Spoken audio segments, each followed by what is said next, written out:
Good morning, Amy. How are you doing this morning? Good morning, Alexis. It is sunny and Leo season is on its way. So we're like doing the final emotional purge of Cancer season. Awesome. I'm glad it's sunny there because it is not. It's wet and very watery here. We're recording this on July 19th, and we have a grand water trine today. We have the sun in Cancer, the moon in Scorpio, and Neptune in Pisces, all making a trine. And that's a lot of water. A lot of water. A lot of water. So I'm glad you have the sun to balance out all this water, because it can be like we can kind of get lost in the emotions of it. Also, there can be that illusion of Neptune, like foggy confusion, like I don't really know. Dreams, we were talking about dreams Yep. earlier, and dreams can really be important, more so than normal. Sometimes it's just like our dreams are just like dumping out, the subconscious, but it seems like recently dreams have had just a deeper kind of message there. So paying attention to that. But yeah, we're in the last bit of Cancer as we move towards Leo season, which I personally am very excited about. Love Cancer, but really love Leo because you can only stay in the water. You need to dry off at some point. So I'm ready to dry off, ready to go into the fire of Leo, that passion, that creativity, like the sun rules Leo, like very ready for the sun. Yes, as a Leo rising, I totally agree. I'm like, Leo season, here we come. And if you out there are having dreams, there is a recommendation to, if you keep a dream journal, look at them as a unit that you've been having lately, because it may be pieces of stories, pieces of information. So rather than looking at them in single pieces, also give them time to mature and reveal what they're working on revealing. Keeping in mind that Neptune is in Pisces. We've got a lot of retrogrades going on right now in the sky. Yeah, a lot. So take the time to review, take the time to move through that foggy Neptune at home in Pisces, wants to just be in the deep, unknown, unraveling Piscean thing, the space between. And give it time to unfold and invite looking at it from different vantage points. Like, oh, I had this dream and it was about this high school thing and I'm so confused. And then you put it into the context and you're like, oh, and the light bulb comes on and it illuminates all, like you get a little more vision in the fog. Go with that. Be Yeah. spacious. And letting it come when it comes, Mm-hmm. because it's right where we're not in a lot of air signs, we're in a lot of water, and so most likely the mind will eventually get there if it needs to, but it's less about figuring it out and letting it come. And I found personally, when I don't think about it, that aha just comes when you're not trying. You get it later, and right, so there's also that, just letting it unfold, because with water there's really, thinking about it isn't going to help. Yeah. Feel it and know that you don't necessarily need words for it. Yeah. We're so grabby with our need for words. Sit back and just experience what you're experiencing, and whether you're experiencing confusion or whether you're experiencing soggy emotions, or whether you're experiencing like a super laid back, lazy, like I just get to lay in the hammock in the sun. Just be in what you're in. You don't necessarily need words, because the experience is yours to have if you choose to have it. Yes. And so as we move through this week, things will start to move out of Cancer. But it's that last, it tends to happen where when things move through the last degrees of a sign, there's this like last push. So there's this last push to move the emotions through, to release, to cleanse, also like just a detox. Like what is it that just needs to move, to flush out? And that might mean maybe you take a break from technology. Maybe you take a little, a couple of days off your phone. Maybe you, whatever it is, you find what it is for you to mean that it means to detox. Because Yeah. that last push in Cancer is really going to be asking for that. Just to allow these things to move out of our system, not to push them out, but to allow them to flow out and to, whatever is coming up, just really being with it. And like you said, it doesn't have to, you don't have to know, but just being with the feeling of it, or being with um, that deeper knowing. You don't always have to put words to it, Mhm. but sometimes we can just know things in our bodies and it doesn't have to be in words. But Yeah. yeah, there's that last push as the sun is in the last degrees of Cancer. Mercury also will be moving out of Cancer soon. And there's that shift from water to fire. Yeah. And it also feels like they're with this like final push in Cancer. Like, what can you let go of that you don't want to carry forward? Because there is definitely this energy of part of what is going on is we're setting up.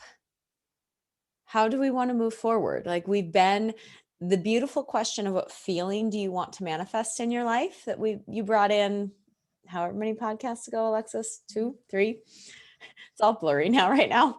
Time, it's not my thing. Um, how do you want your life to feel? Because right now that's a piece of what we're setting up to move into. Like, we're the second half of this year. We're, while the Saturn Uranus squares are absolutely energy that is going to carry into 2021, we're halfway through that event. We're headed towards the final square in December. And really, like, how do you want your life set up? Because now is a good time to be with that. What emotional baggage do you or do you not want to carry forward? Clean out the emotional closet, clean out the energetic closet, clean out your mental closet. Like, what stories and beliefs are you carrying forward that aren't going to serve whatever you want to create? We're in this beautiful creation period. Rather than going backwards, there's no going backwards. We're going forwards, people. Forwards. And it's time to clean out. Like, go get rid of the shit in your garage. Flush out your basement. Clean out your closets. And that's all of it. Clean out your attic. Clean out your basement. Like, get yourself in a space energetically, emotionally, mentally, physically, spiritually, to be stepping into something fresh and new rather than death gripping on anything that's gone. Yeah, so that you will be in the best place as we move into Leo season for the creativity to flourish, for the play, Mm-hmm. for those things to flourish. Like, really, the sun comes out with Leo Yeah. season. But it depends on, because if you're still holding on to those old bits, Mm-hmm. it's going to be a little tricky. Rather than if you had just let go of what you can, right? And there's no judgment of where you're at, but just letting go of what you can so that you can enjoy the sun of Leo. Mm-hmm. And also noting, we had earlier in July the Venus Mars conjunction in Leo. And so those planets will start to move out of Leo and start to kind of go on their quest, as they started a really big cycle of creation together. And they started a cycle in Leo of the heart. So that passion, that desire, they set their intentions. Now they're going to go on their little quest through the zodiac before they meet again in February and March. And so we'll talk about that, because that's one of the first things that happens towards, as we go through from today through the end of July. Venus enters Virgo on July 21st. So she is getting ready to leave Leo and shift into Virgo, which is a sign of the priestess, but it's an earth sign, very practical. It's how do we bring, right? How do we bring these, desires and soul gifts into the physical and in a practical way? There also can be on a mundane level, like getting stuff done of how do we get that stuff done. And there can be the shadow side of Virgo is control and wanting control. So as Venus moves out, she just had this beautiful meeting with Mars and Leo in the heart, these desires. She moves into Virgo and there's like, okay, great. Like, let's ground it, let's root it. But there may be a little bit of like over, like trying to overdo it, trying to over plan and over, analyze things as Venus moves into Virgo. So that's just something to keep in mind, because the beauty of Venus in Virgo is holding that energy of the priestess, of whole into self. Like, yes, she met up with Mars and Leo and they have this idea of what they're going to create together. But as she moves on her own, she is the feminine, knows that she is whole, and has this whole other quest apart from Mars, the masculine. And if you think about that within yourself, like, it's our feminine, our ability to express our emotions and those intuitive knowings, and like being in our bodies, being embodied, that is the feminine. And so that part of us really is asking for us to be in our bodies as she enters Virgo, like really be here, right? And it's one thing to dream and have these desires, but can you bring them in? Can you feel them in your body? Can you open them in that way, in a very sensual, like embodied way? So that is kind of this next piece of that cycle they started is Venus leaves and enters Virgo. Which is beautiful. I love that, bringing it in and experiencing it through our senses. And there is that control piece of Virgo, that to just be really aware of where you're getting sideways in your desire to be in control of anything beyond the ends of your fingers, because that is where our control ends. You get to control yourself. If you live alone, you get to control your living space. If you live with anybody else, there may be pockets of your living space where you get to control. And then you have mutually agreed upon rules for your space. Do those rules serve everyone that is there? Does that control nourish and create spaciousness? Or does that control restrict and make things small? Because I know like Vesta's also playing into this whole energy right now. Seeing a lot of Vesta. Yeah. She's big in that full moon coming up on the 23rd too. Yeah, there's just this nurturance of our home space. And whether we've got our home space of our body temples, we've also got our home spaces of where we live. And, hopefully we've all moved past the idea that work is home and are willing to play more in this Leo space, that it's playtime, people. The sun is in Leo, the lion is roaring and playful and wants to be out and about. So that's exciting and delicious. And yay, Venus and Mars, for kicking us off in this new thing that's launching us to this higher space of collaboration. I'm like, there's a word I'm looking for. Venus and Mars were collaborating on a new project. Let's get playful with it. Yeah. And as Venus moves into Virgo, she also opposes Jupiter. So Jupiter is at 0 degrees of Pisces, and as she moves into Virgo, she opposes Jupiter at 0 degrees of of Virgo. And 0 degrees of a sign is important. It's like that shift of when they first move into a sign. So as planets sit at 0 degrees, there's an intensity there. There's a certain energy there. And Jupiter brings expansion. So Jupiter is bringing expansion to this new placement of Venus in Virgo, of her moving into this earth sign of embodying how do we bring these things in? How do we bring our desires in to the physical? And so Jupiter is there to expand that, which is beautiful. He's in Pisces, though. He's asking us to trust and surrender and trust that it can be bigger than we could even imagine.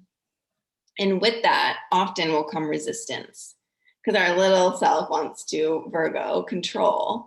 And Jupiter is like, no, I'm in Pisces, like expand beyond like what is even possible. And so that is a beautiful energy. And it hits exact on July 22nd as we shift into Leo season.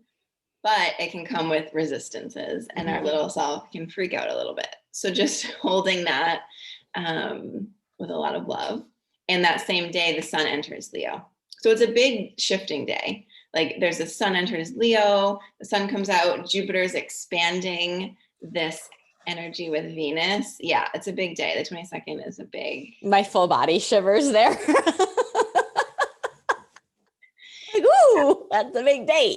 Yeah, it is a big day. And especially for the personal planets, like we're closest to the sun, Venus, Mars, they're known as personal planets. So we feel their shifts. So especially when Jupiter's expanding something like Venus and the sun is shifting into Leo, like we're going to feel shifts that day. It feels very beautiful and expansive and exciting and playful, but just also noting if there's some of those other feelings of like, oh my God, too much. That's valid too. That day there's a lot of shifting energy. And the very next day we have a full moon. So like we're pretty much in the energy of a full moon that day, which this full moon is a really big full moon because it's a full moon in Aquarius and we get 2. So if we think back to the new moon in Aquarius was really huge. It was back in February 11th when we had 6 planets in Aquarius. You can check that out with the Cosmic Cocktail Party, episode 5. Yeah, we will sum it up. All on that and kind of bringing you back to what was going on for you in February. Because especially that day, February 11th, when the new moon, we had 6 planets in Aquarius. That's huge. That's not normal.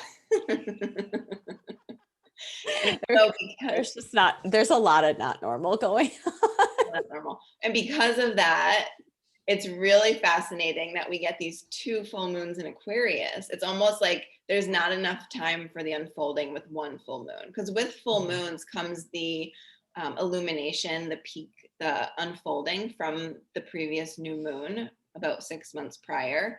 And so it's almost like there's not enough. Like one full moon is not enough. So we need another full moon in Aquarius the following month. So that is very interesting. It's very unique. That doesn't happen often either.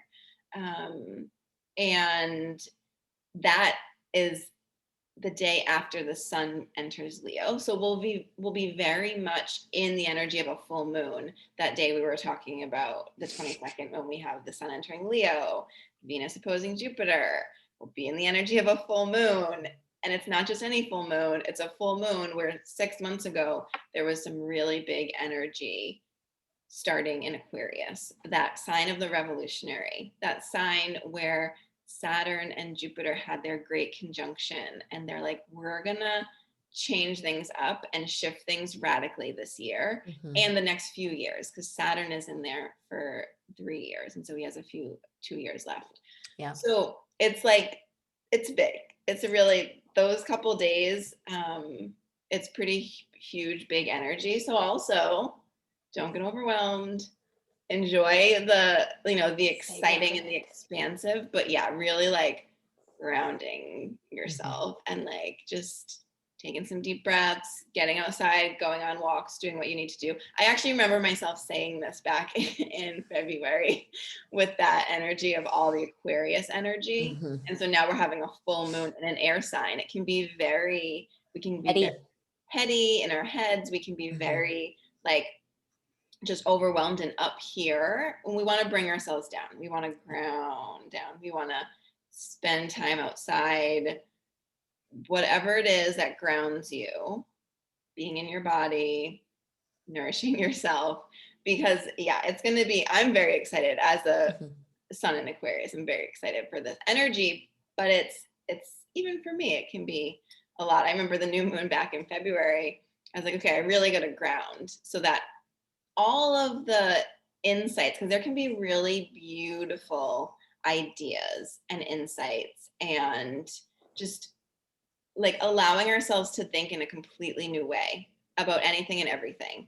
It's beautiful. And so if we can stay grounded, we allow that to happen rather than just getting overwhelmed and be like, oh my God, I don't know what to do. Like, I'm going to just check out and go watch Netflix for the rest of the night. We lose out, right, on the beauty of what can come through with Aquarius. But we have to ground ourselves in order for that to happen. If you are a human being that journals and sets intentions with the new moon, like now this is a time with this first Aquarian new moon to go back and look and be like, ooh, what did I decide back in February? I wanted to try to manifest and bring in. So there's that piece of exploring words and exploring language, and also that piece about the fact that this is an air sign and it can get really heady.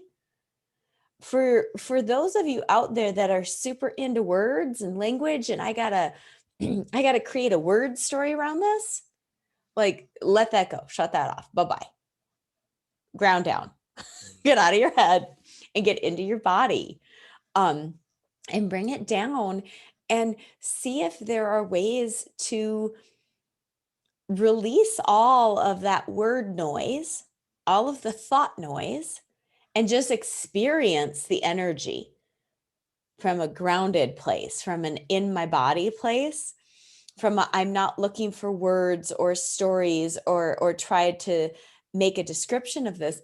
I'm just bringing it down into my body. Do some moon bathing.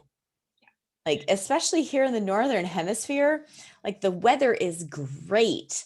Get outside or even open up your windows and lay where the moon can just run her fingers over you. It is a lovely physical practice to moon bathe. And this feels like a good time to do it. It's nice out. Yeah. In the Northern Hemisphere, at least. Let yourself do something different. Like Aquarius is the sign of the rebel. It's radically like the radical new.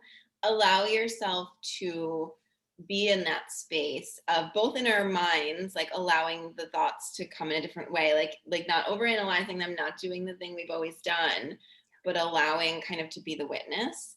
And then, go outside, go moon bathe, go do something that you've never done before. Like go and something that you want to do, like something that you want to, that you feel in you that you want to do, go do that thing, go dance in the middle of your street, go, jump in the ocean at night, like do whatever you want to do that seems maybe a little crazy, go do that thing. Because this full moon is like, yes, do that thing, be the rebel, even within yourself, right? It could be something seemingly small, but for you, it may feel like, oh my gosh, like, I don't know, I can't do that. Maybe you want to dance naked through your own space. Do that thing. Do the thing. Do the thing. Do the thing. Do the thing. As long as it harms none, do the thing. Yeah. Like bring out your wild self without imposing it on anyone else. Like we don't want anybody being like, oh, the moon made me do it.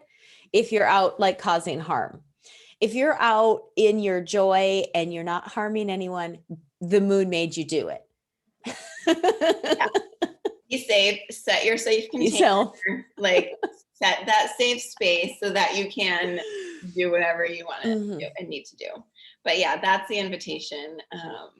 definitely. And there's Vesta's involved in this full moon. So there's a trine to Vesta in Libra, Mhm. which is a really beautiful energy of that balance and harmony.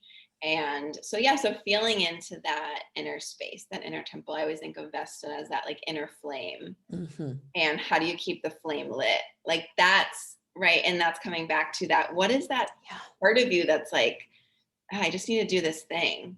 Mhm. And this is what lights me up."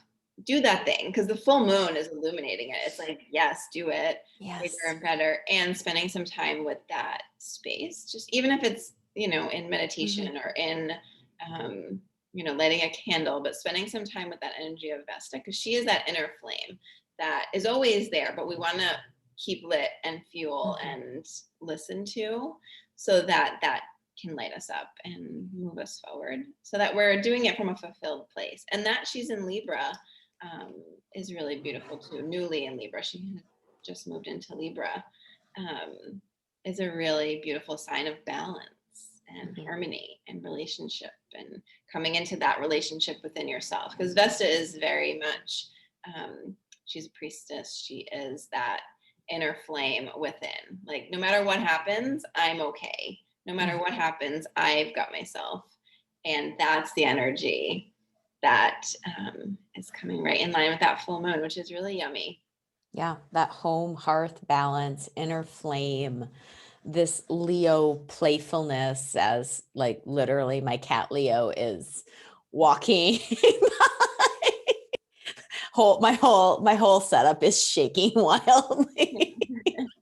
Yeah, play is going to be really important over this next month. So we have Yes. from July 22nd through that whole month, the sun's going to be in Leo Mhm. through mid August. So really, play is super important. Yeah, Play, your creative, the harmony. creative self, our child self, like how do we work with our inner child to help that child not only play, but also integrate that play into our adult lives? As- it's a sad thing that we leave that behind. Mhm. Play is so, so important. And we have zero problem at all telling children, well, play is learning. And for some reason along the way, we think that play stops being about learning and growth and expansion, and it doesn't. Our play is still about learning and growth and expansion. When science is at its best and most pure, it's because it's playing. It's playing with ideas and it's playing with thoughts. When you are in relationship and talking with people, the most lively conversations and the conversations I love best are the conversations that play Mhm. with thoughts and how we perceive things and what we're doing.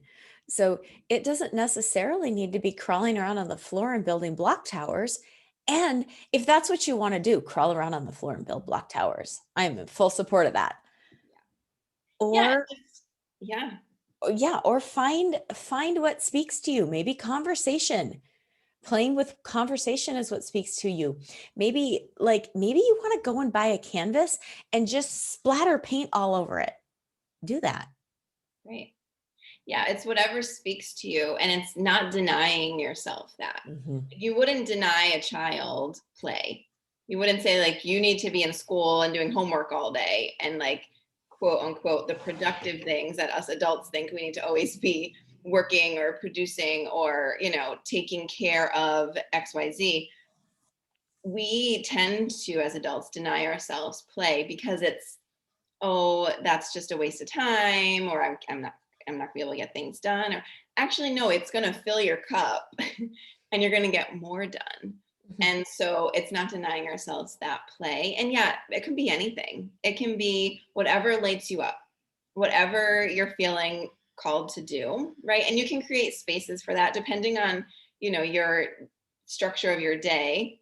Mhm. Maybe you have a very fluid day where you can kind of, you know, be called to whatever it is. Maybe you need to create breaks and kind of times and pockets of when I need to like step away from my work if there's more of like a nine to Yeah. five structure. think about, children in school, they have breaks, they have snack time, they have recess, they have times where they get to incorporate play. And honestly, most schools could probably use more of it depending on Yeah. what type of school children are in. But creating that for yourself too, and just feeling the importance, and like it's not a waste of time. Oh. Like it's so important. And yeah, it's probably the most important thing to do, those things that fill you. And if your work fills you, beautiful. Mhm. And also listening to, like I was working all day yesterday and I just kept hearing like go outside, go outside. And I was like, no, but I love what I'm doing. Like I'm getting excited. And I was starting to get like a little bit of a headache of like, but I'm like so passionate and loving what I'm doing. Yeah, you still need to take a break. You still need to Go listen to my body. outside. It was like go outside and feel the wind. And for me, that was the play for that moment, was even though I love my work, was taking a break, listening to, going outside, taking that pause. And so play can be many different things, but really feeling into, I feel like what it is what you need and what will fill you and what lights you up. Yeah. Because we have the capacity to create a much better world for ourselves and our families and our immediate communities and the world at large if our cups are full and we are working in union and in community from a place of abundance internally. It's our internal abundance, not our external abundance, that informs how we show up in the world and our ability to be in our center. So yeah, I think the example of I was loving what I was doing, I was into it, and I just needed a little break. Yeah. Yes. It can be both. It can be both. And so often you hear, and I know I've certainly experienced it, some of my biggest moments of clarity around my next best step, they don't, those moments don't come when we're like toiling away and looking for it. Those moments come when we're playing with something, when we're open and able to be more flexible and creative and outside of the boxes that we so often find ourselves contained in, either because we've put ourselves in that box or we've allowed ourselves to be like, okay, I've got to try to fit in this box to make somebody, some organization, some idea happy with me. Climb out of the box, go play in the sand. Yeah. Build yourself a sandcastle. Telling you, it's the way to go. Yeah. And that is Leo season, right? Like go play in the sand. And at the start of Leo season, we have Mercury still in Cancer. So we have Mercury getting ready to move out of Cancer, but is still there. So on the 24th, Mercury is in Cancer and makes a trine to Neptune in Pisces, both water. So I always love to say Mercury like brings the megaphone of like, okay, what needs to be heard here. And so when he comes to Neptune, and so definitely dreams around this time. I mean, we've already been in that space, but for sure Mercury's going to be like, in case you didn't hear it, here's the trumpet that I'm going to In case you missed it the first 4 times I told you. and there's this, and it's not going to come from the mind, right? So Mercury in Cancer, Neptune in Pisces, it's watery, can come in dreams, really listening to our emotions, listening to our intuition, and right, like getting out of the head. So Neptune in Pisces is very much about the senses beyond just what we can see with these 2 eyes and just beyond what we can feel. It's going beyond the senses, those intuitive, those yeah, like almost, How do you expand? What's your high sensory perception? Your gut feeling, the the deep knowings, the things that you just have a feeling about. And when I say a feeling, it can be an emotional feeling, it can be a gut feeling, it can be a that moment when some taste or smell drops in and you're the only one that gets it. Believe those things. Believe them, trust them. They're there to serve you and give you information. Yeah, and Neptune is very much in Pisces. It's about the unconscious. Mhm. It's about that beyond what we are conscious of. And so it's interesting as Mercury, who's a very, of the mind and of communication. So it's doing that in a different way. It's doing that in communicating in this unconscious way. And so how do we do that? We have to really listen. We have to listen to our emotions, to our feelings, to, definitely can come in dreams, giving yourself space to listen, because that's going to be that first piece as Mercury moves out. He's going to trine Neptune and really helping to like uncover those things that are in the unconscious that we need to see, that it's time to see. We've had Cancer season to, go through all the emotional clearing and cleansing, and the sun moved out, and now Mercury is like, okay, now here's this thing that you need to see, that you're ready to see now, that thing that's been kind of, maybe you kind of knew a little bit, but it's been under the surface, and now we're gonna see that. It's And like a thorn in your paw. It's been making you uncomfortable. It's been taking away the spaciousness in your life. It has felt like a burden. And Mercury has just blown through Cancer. Like he spent a lot of time hanging out in Gemini and he has blown through Cancer. And it's okay, now you're feeling it. And I'm going to make sure that you're going to feel it super intensely as I move through Cancer, because then it's going to be time to like take some action on this. Take some movement, do something practical with it and make a change. Like go to somebody and be like, there's a thorn in my paw. Can you get a tweezers and help me? that may be a big part, is going to others, asking for support, because with Neptune there can be illusion, there can be a fogginess that we just get like we get caught up in, and sometimes all it takes is taking a step back. And often for those people that we have in our lives that we trust, that can see us, a lot of times people can see things about ourselves that we can't see. And so that feels like a big part of this time too, of if you're in those emotions, if you're in kind of like that mucky space, reach out, ask, if you have a friend or if you have someone that you work with or trust, like reaching out, because asking feels like a big part of this too, because we can get really caught up with Mercury and Cancer. Like he's not loving. That's probably why he's like flying through Cancer. He doesn't love. Get me out of here. It's like him trying to hold his megaphone up while he's underwater. Like you can't really hear him. There's a beauty to that. There's a beauty because you have to get out of the mind, but it's not an easy place for Mercury. And so with those like muddled messages, maybe you can see, maybe you've been, working with it enough where you can finally see, but you may also need to ask for help or, reach out and kind of, often I know when I'm talking, even just me speaking things out loud to a friend, I hear things and I'm like, oh yeah, just me saying it out loud, I'm realizing things. So that very much can be a part of that time as well. And that's so important. That's such a beautiful point, Alexis. So often, like in sessions with clients, like just talk. I just get them talking and they hear themselves say things. And when you hear something, you want to pull back in and be like, words, come back to me. That's an important marker. That it is like a signpost that says you have a thing about this. You've got an unconscious belief and you just have this beautiful gift of like putting it out for yourself to see it.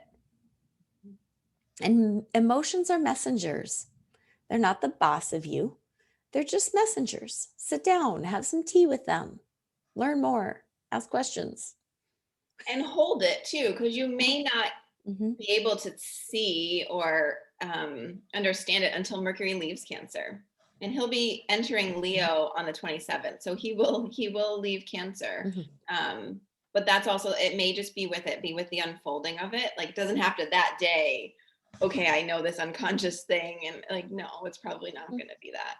So also knowing that as Mercury shifts into Leo, like there may be more illuminated at that point. So it might take some time unfolding. The next day, Mercury opposes Pluto as he moves out of Cancer, which is a really fun one. So Neptune has this like oceany, like, soft kind of feel. Pluto does not. So the next day, Mercury will be holding his underwater megaphone up to Pluto. Like, it might be a little messy. You might be coming out sideways. You might have people in your life coming out a little bit sideways that day. That's July 25th. Mercury opposes Pluto, but it feels like there is a gift of really big, unfolding. And with Pluto, there's death and transformation and evolution. And so he often, he can be a little tough, but it feels like it's actually supportive for this unearthing the unconscious. Pluto's great at that. Pluto is great. He's like, I'm God of the underworld. Like, I live down there. So I can help you. I can help you see. And so sometimes on that first feel, it doesn't feel so great, but knowing that that's also part of this unearthing the unconscious, what needs to be brought to the surface. So that feels like there's a kind of unfolding there as well. It's like Mercury first goes up to Neptune. It's like, okay, what's the deal? What do we need to see? Then he comes to Pluto and he's like, okay, let's actually like unearth the thing. And then allowing it to unfold, because then on July 27th, Mercury enters Leo and his, megaphone is now out of the water. It's on fire. It's out of the water and it has been lit on fire. And needs a little time to dry off, but hopefully it's not on fire. But yeah, there will be fire for sure. And hopefully some illumination. And again, just not pushing, but just knowing that these few days, whatever is coming up, just being with it, letting it unfold, not getting yourself in a tizzy because you feel like you're all over the place emotionally. That's okay. That's all right. That's what Mercury's doing with his little, watery messages. It's perfect. But then when he enters Leo, there will be a drying out phase, being able to see things a little bit clearer, being able to hear things and the messages a little bit clearer. And keeping in mind that fire is the element of transformation. It's going to take us from the wet of Cancer. It's going to transform the water into steam. It's going to dry us out. Dry off. It's going to dry us out. It's going to potentially look at rekindling some passions. Pluto to me is always Pluto's really super passionate to me. Oh, for sure. So I love Pluto. I think he's delicious. Yeah. I'm also a person. Pluto. Yeah, I'm also a person who is very like, how do we grow? How do we transform? How do we shift? And Pluto's transformation, shifting, changing, like stripping away what doesn't work and seeing the messy pieces and really being able to make a decision like, is this piece messy because I'm fighting it and pushing it away? And it would be less messy if I integrated it. Or is this piece messy because it's just messy and I'm carrying around this mess and I'm done carrying around this mess. So I'm going to set it down. Yeah. And Pluto teamed up with Mercury gives us that opportunity. They're making space. Yeah. For us to make decisions that are about our own transformation. Yeah, and that what's under the surface often comes up in this, like we can only see like that tip of the iceberg, maybe the messiness, but what's actually underneath is what really wants to be seen and integrated, because Pluto wants all of us. He wants all parts of us, but most likely before we can bring up that, aligned part of us in an aligned way, there's going to be this messiness on top. So until we see that, and we can say, no, I embrace that part of me, but how can I bring it up the fullness of it rather than just this little tip of the iceberg messiness that it comes out as. Pluto actually wants you to bring up the whole Bring up the whole iceberg. Not just the tip, the whole iceberg. But if you keep it that way, there's often that messiness with it because it can't be fully expressed. Mm-hmm. And so Pluto wants all of it. He just, he holds it. And all of it includes looking at, oftentimes we set out with this, well, I want to be perceived this way. And I've been like, I feel like there are times right now I'm back at the beginning of like my evolution as a guide, where I spent so much time at the beginning of my working with people on the drama triangle, where there's 3 positions. You can either be the hero, the victim, or the perpetrator. And are you trying to position yourself as a hero for the sake of your own ego? Because I'm hearing a lot of this, like, well, I want to come off this way. I want to behave this way. What's under that? Like, do you have a rescuer complex where you want to be managing the feelings of people around you rather than being comfortable sitting in the fact that, well, I don't have any control over this. And it sucks not to have any control over this. And this whole thing outside of me may end up sideways, because it takes a much bigger hero to sit back and be like, well, I can control me. And I know that this way is what's aligned for me. This is what's in my highest good, because this is what creates spaciousness in my life. This is what creates safety in my life. This is how I end up feeling held and met and seen. And yeah, I see all of this out here is messy. So it is that like holding on to control, whether we're trying to control it by being the hero or whether we're trying to control it by being a victim. And we're ending up in this like manipulative, secretive, like perpetrator messiness. There's just a lot of grasping going on right now when we're just looking at the tip of that iceberg. What's under it? Right. What's motivating the, I want to be this way. I want to do this thing. Like, what's under it? Go under. Peel back the layers. You're like an onion.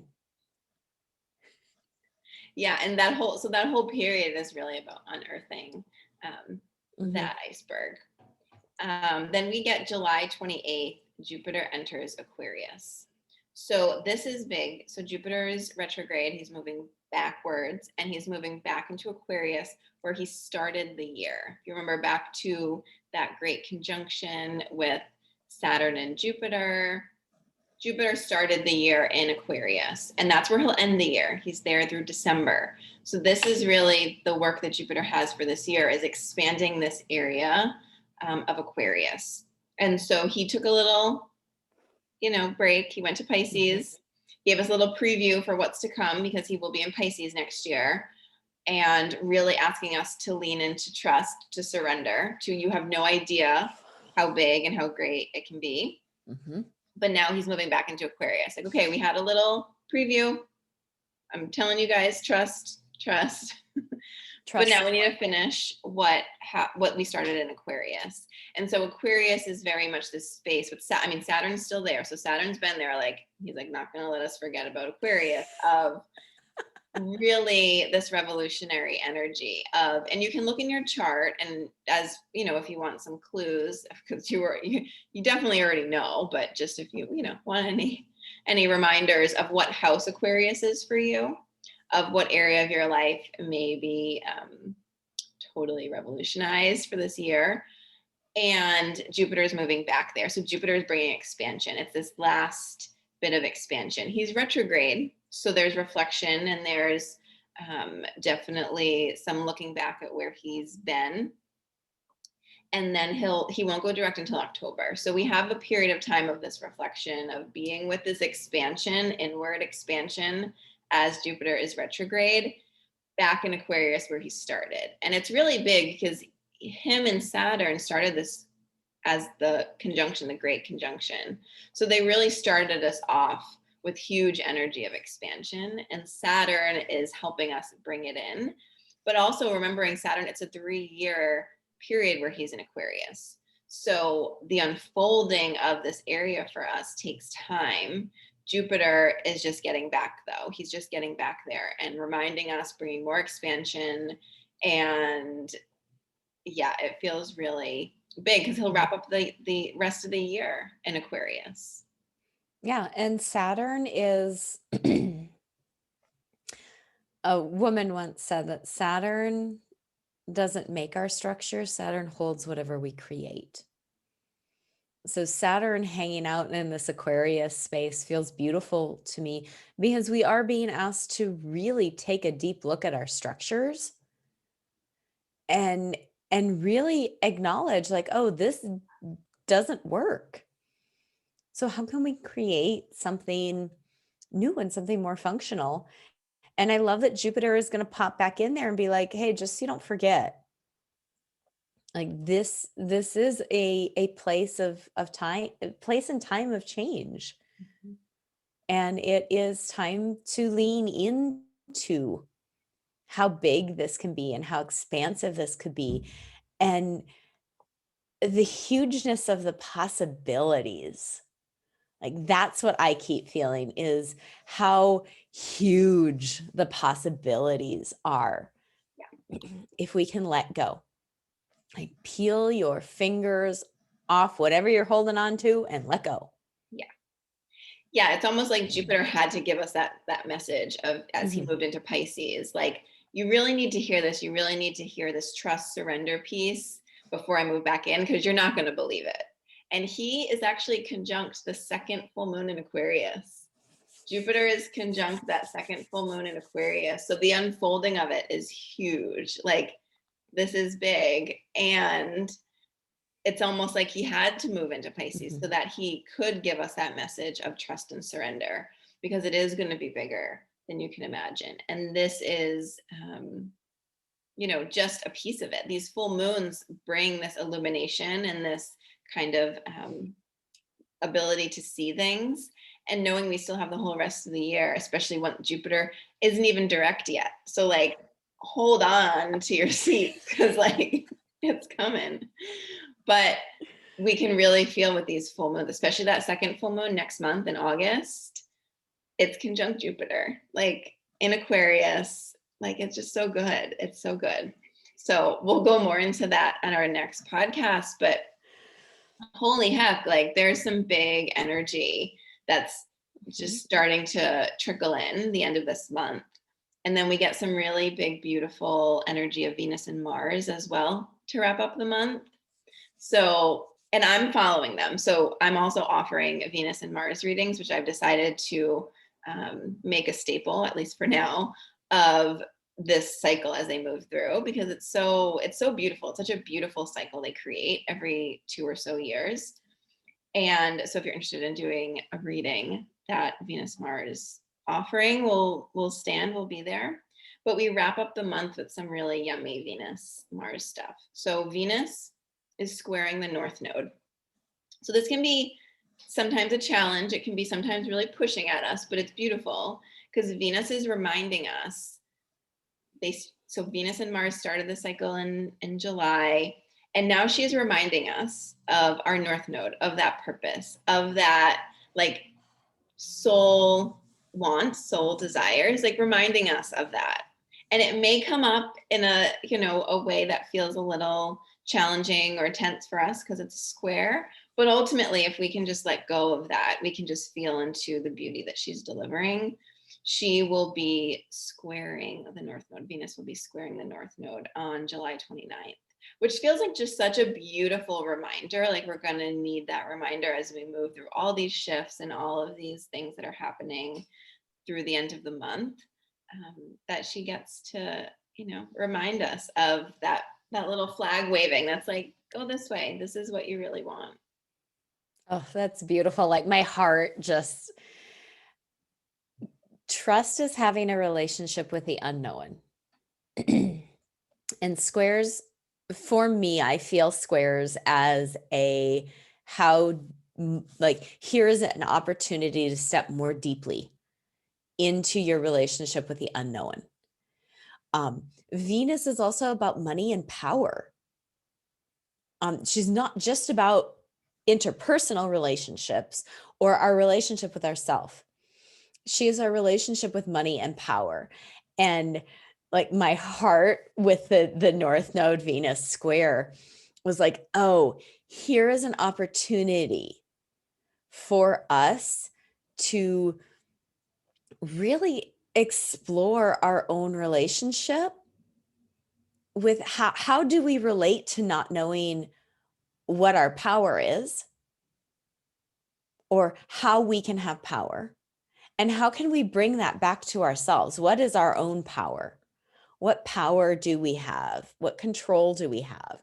What is our relationship with money? Because right now, money is such a source of control. And even amongst, thought leaders, I see thought leaders actually like in the process of hoarding money and resources and control, which just turns my stomach. And it's a reality of the situation of this Venus North Node is, can you lean back into not knowing, or into getting really clean with your relationship with money, into trusting that you will have enough, and enough may not be what your ego is after. Like, we are moving out of this consolidation and hoarding of resources, money and power, into something completely new and completely different if we can shift our relationship and surrender. And as I say surrender, my cat literally like rolled over on his back and surrendered. So just, for everybody who understands the power of animals, the cat is saying surrender. Yeah. Which feels like such an important reminder as we have Venus in Virgo, as this North Node piece comes up, because the North Node is always, it pushes our edges. It's pushing us to where we're not comfortable. We're not comfortable in the unknown. We're not comfortable with trusting beyond our senses. But that's the invitation. And that when we do, we actually get more than we need. We actually realize that we are supported beyond what little we thinks that we need. And we have more. We actually have more. And so, yeah, that feels like a really beautiful piece and a beautiful reminder. And just to feel that day where you're at, there's also that day Mars opposing Jupiter. So right before he leaves Leo, he opposes Jupiter, the last degrees of Aquarius. So Leo and Aquarius opposite. So we have Mars just before he leaves is like, we need this last piece of expansion. And he's not leaving Leo without like expanding this desires, expanding the heart, right? He's the last one. So Venus is like, I got some stuff to do. I got to deal with some of my, self-worth, money, abundance, I need to deal with some stuff. But Mars has been in Leo. And it's a sign of the heart. He's leaving with this expansion of Jupiter, this expansion of the heart, this expansion of, he's a warrior, he's in Leo. So he's this heart warrior. Like, I'm coming for you, Venus. I'm coming. Love it. Love that, Alexis. Oh my goodness.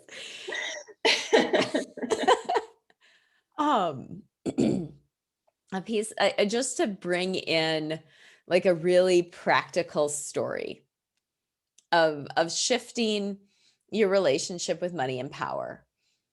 We've got, I can speak to this. I was in a very secure job in the financial industry, and it was sucking the soul out of my body. I would jokingly say, oh, well, like this job working in corporate America is sucking my soul out of my body through my belly button. And I really honestly think it was. And I had an opportunity to leap toward my North Node. I didn't like have consciousness at the time, because this was 15 years ago, that I was leaping towards my North Node. And I trusted. Right. And I left my very, very secure job. And I was like, I am just going to trust that the mortgage is going to get paid and the bills are going to get taken care of. And I'm going to figure out how to go to school full time to step into my next piece. And leaning back and trusting worked out beautifully, because here I am 15 years into running my own practice, on this super fun podcast with a dear beloved friend, and we get to play and do this thing. And so much of my life has become play, in a sense of it's creative. And none of that would have happened if my Venus, if my relationship with money would have been like, I need to stay in this super secure job. Now I recognize I am a human being that has a high risk tolerance. I just do. You take me up to a cliff and I'm like, okay, let's go. And not everybody has that risk tolerance, because it would be too activating for their nervous system. And a piece of shifting toward your North Node, shifting us collectively towards the collective North Node, is going to require us to take some risks and to leap and to trust. I will oftentimes, I am at a point where I feel like physically can feel the hands that support my back. Like as a reminder, like we've got your back. And even if you're not at that point yet, where you can physically feel the support that exists, it's an exercise in trusting yourself also. It's not just trusting everything around you, that we are so held and we're so supported. It's trusting yourself, that you have you, that you will work it out and you will figure it out. Because all I knew at that moment was that I could not continue to have my soul sucked out of my body. I couldn't. So I took a risk and stepped toward that North Node. And it has shifted and changed everything. I can't even imagine what my life would be like if I had not taken that step. And that is the most delicious feeling, to not be able to imagine what your life would look like if you hadn't taken a risk, if you hadn't taken a step towards shifting your relationship with shifting the relationship with what your family tells you life has to look like, shifting your relationship with money, shifting your relationship with your professional identity. They're risks worth taking. Yeah. Yeah. And it's creating a new sense of security. Mm-hmm. Like that's the old sense of security of, the job with the money, right? And we're all at different places. So it's just trusting whatever your next step is, but it's creating a new sense of security. And I think that's the invitation on a whole of how we can let go of the security of the physical and those, old ways of feeling secure and moving into the new ways of feeling secure. And then Mars enters Virgo. So Mars moves into Virgo where Venus has been, and he gets to do the dance in Virgo. And so Mars is about how we take action, right? And how we, it's our desires, but there's an outward taking action kind of energy with Mars. And so as he moves through Virgo, it's really going to be interesting to see the dance of what unfolds with Venus there, right? Because we can look at this it's all within ourselves. It's our feminine and our masculine. So Venus has moved through and she's still in Virgo. So she's, but she's there first. So she's got to kind of, be the forerunner. And then Mars moves through as the masculine of, okay, how can I hold this? How can I take action? How can I move this through? And so they're going to have this really beautiful dance as they move. So that is later on the 29th, Mars enters Virgo. Love it. Love it. Love it. Love it. This is so good. And it's so, yay, Leo season. Yeah, I'm very excited for Leo season. Like, cannot come Super. soon enough. Ready for it. Ready Mm-hmm. for these full moons in Aquarius. Yeah. Yeah, there's some really juicy energy the end of July for sure. Mhm. Love it. It's so good. I have one more shared room space and plenty of camping left for my 4-day elemental retreat for women or women identified humans, happening August 5th through the 8th in southeastern Minnesota.